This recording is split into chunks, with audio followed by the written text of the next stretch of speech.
Good morning, students. This is Pooja Saxena, Geography Department, Government College, Bundi. हमारे paper geography of India Bharat का भूगोल के अंतर्गत हमने यूनिट 5th प्रारंभ किया था, जिसमें हम first chapter regional disparities in India Bharat में प्रादेशिक विषमताओं का अध्ययन कर रहे थे। हमने वो कारण जाने जो इन असमानताओं के लिए उत्तरदायी होते हैं। आज हम वो टॉप 8 इंडिकेटर्स देखेंगे, वो 8 सूचकांक देखेंगे जो भारत में प्रादेशिक असमानताओं के निर्धारक माने जाते हैं, जिसमें सबसे पहले है स्टेट पर कैपिटल इनकम, प्रति व्यक्ति आय राज्यों में। Number 2, inter state disparities in agriculture and industrial development, राज्यों के मध्य कृषि एवं औद्योगिक विकास में विषमताओं का पाया जाना। Number 3, population below poverty line, गरीबी रेखा से नीचे वाली जनसंख्या। Number 4, special distribution of industries, उद्योगों का स्थानिक वितरण। नंबर 5, डिग्री ऑफ अर्बनाइजेशन, नगरीकरण की दर। पर कैपिटा कंजम्पशन ऑफ इलेक्ट्रिसिटी, विद्युत का प्रति व्यक्ति उपभोग। देन 7th, एम्प्लॉयमेंट पैटर्न, रोजगार प्रारूप। And number 8, intra state imbalance, राज्य के मध्य भी असमानताओं का मिलना। इसमें सबसे पहला जो इंडिकेटर है वो है प्रति व्यक्ति आय, जो सबसे महत्वपूर्ण सूचकांक माना जाता है, और भारत में विभिन्न राज्यों के मध्य इसमें पर्याप्त विभिन्नता देखने को मिलती है। यदि हम 2000-2001 की बात करें तो राष्ट्रीय औसत भारत का प्रति व्यक्ति आय जो रही वो थी ₹10,254, लेकिन कुछ राज्य जैसे पंजाब, गोवा, हरियाणा, महाराष्ट्र, गुजरात, कर्नाटक, तमिलनाडु और केरला ऐसे राज्य थे जो इस राष्ट्रीय औसत से अधिक प्रति व्यक्ति आय रखते थे। और इन 9 राज्यों में भी विशेष रूप से पंजाब, हरियाणा, महाराष्ट्र और गुजरात थे जहाँ की उच्च प्रति व्यक्ति आय अंकित हुई। ये वह राज्य हैं जहाँ कृषि का विकास और औद्योगिक विकास दोनों ही प्रचुरता से हुए हैं। पश्चिम बंगाल और जो कोलकाता है वहाँ पर भी प्रति व्यक्ति आय अधिक है, लेकिन पिछले कुछ वर्षों में इसमें भारी गिरावट दर्ज की गई। इन 2002-03 the per capita income of the bottom poorest states lying below the national average, राष्ट्रीय औसत जो प्रति व्यक्ति आय की है उससे नीचे मिलने वाले हम कुछ राज्यों का ब्यौरा लें तो वो है सबसे नीचे मिलने वाला बिहार, जहाँ है ₹4048, Odisha 5836 rupees, Madhya Pradesh 7015 rupees, Uttar Pradesh 5610 rupees, Assam 6221 rupees, Rajasthan 7608 rupees. And जो गौर करने वाली बात यह है कि इन 1971-72 all these states also remained at the bottom stage. 1971-72 में भी यही राज्य जो है वो नीचे की इन लैडर में इतने नीचे की तरफ रहते थे, और वही स्थिति जो कमोबेश हमने देखी 2002-03 के अंतर्गत भी रही। तो ये दिखा रहा है कि कितनी बड़ी खाई है राज्यों के मध्य, और वो लगातार बनी हुई है। जो प्रेजेंट ट्रेंड है इनकम डिस्पैरिटी का विभिन्न राज्यों के मध्य पिछले कुछ सालों में हम देखें तो वो और बढ़ा है। 2004-2005 में जो पर कैपिटा इनकम फिगर हुई उसमें जो दिल्ली है, इंडियन स्टेट्स में जो दिल्ली है वो लिस्ट में सबसे टॉप पे आया, जहाँ पर कैपिटा इनकम 53,976 रुपीस है, followed by Punjab at 30,701 rupees, which is 135% higher than the all India average per capita income of rupees 22,948. अच्छा, इस सीढ़ी में सबसे नीचे वही बिहार आता है जहाँ पर कैपिटा इनकम है 5772 rupees, which is less than half the national average, राष्ट्रीय औसत का वो आधा है। तो जो नीचे के राज्य हैं उनमें सम्मिलित हैं बिहार, जम्मू एंड कश्मीर, ओडिशा, उत्तर प्रदेश, राजस्थान, मध्य प्रदेश, असम, वेस्ट बंगाल, केरला, आंध्र प्रदेश, हिमाचल प्रदेश एंड कर्नाटका। दूसरा हम जो इंडिकेटर डिस्कस करते हैं वो है inter state disparities in agriculture and industrial development. कृषि और औद्योगिक विकास में राज्यों के मध्य मिलने वाली परस्पर असमानता, ये एक दूसरा महत्वपूर्ण इंडिकेटर है। इसमें भी हम वही बात करेंगे कि भारत के वो राज्य जैसे पंजाब, हरियाणा और कुछ पार्ट उत्तर प्रदेश का, वहाँ हाई रेट है, उच्च दर है कृषि उत्पादकता का, और उसका कारण है कि वहाँ इरिगेटेड एरियाज हैं, higher level of fertiliser use होता है।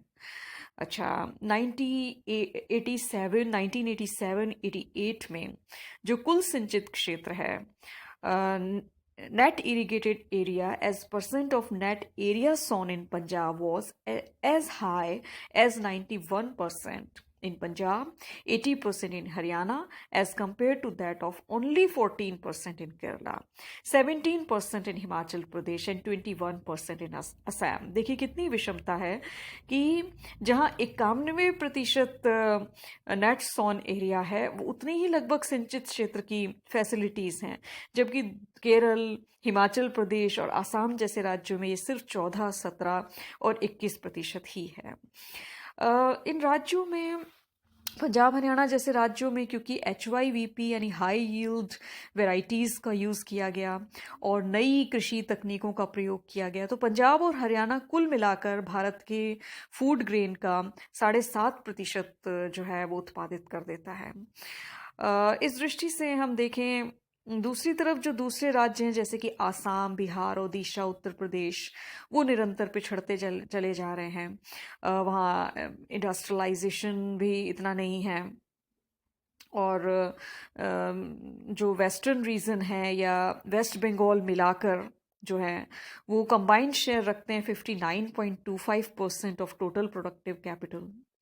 सो 60.03% of total persons are employed, 60.41% of gross ex-factory value of output, and 63.95% of value added by manufacturing sector of the country।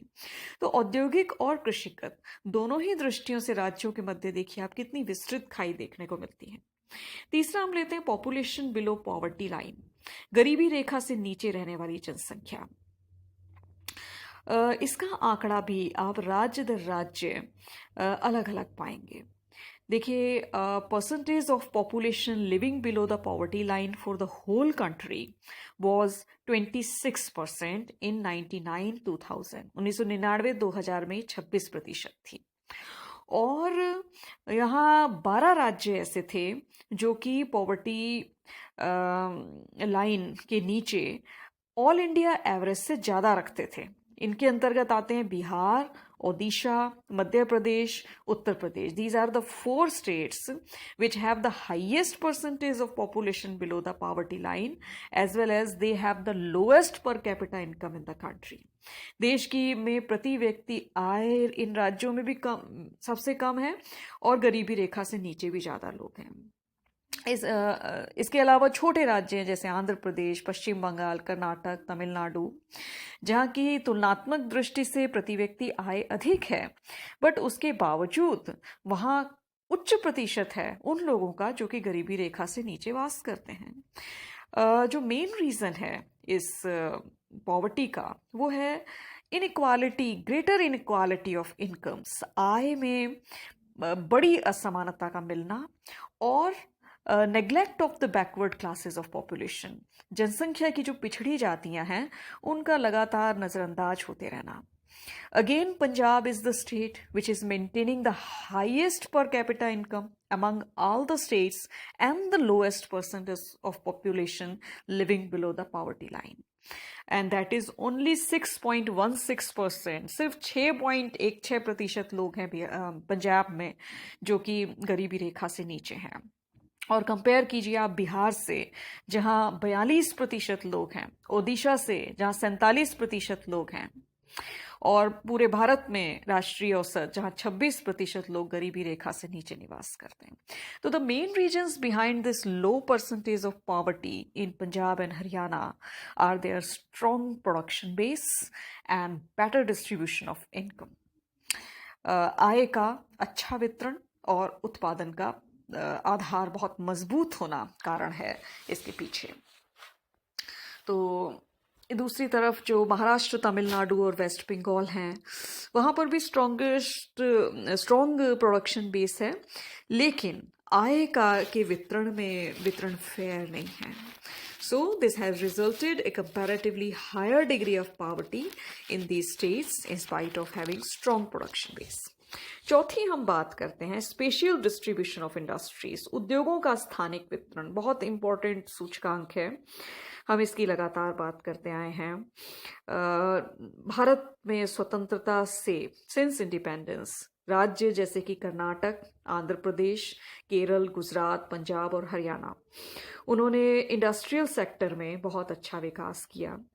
लेकिन जो पश्चिम बंगाल है, उसका जो स्थान है इंडस्ट्रियल ग्रोथ में वो उतना नहीं है जितना कि दूसरे राज्यों का है। इस तरह से disparities in industrial growth between different states जो है क्रिएट होती है। One more thing, this is to be noticed, that as the country as a whole has achieved industrial development at a fair rate since independence, but the spatial distribution of such industrial development between different states remained almost uneven. देश ने औद्योगिक विकास अच्छा किया स्वतंत्रता के पश्चात, लेकिन स्थानिक वितरण की दृष्टि से कुछ केंद्रों में ही ये सीमित रहा और उसी के कारण से असमानता उत्पन्न हुई। देखिए, the 5 major industrial states of India की हम बात करें तो वो है महाराष्ट्र, तमिलनाडु, गुजरात, वेस्ट बंगाल और आंध्र प्रदेश।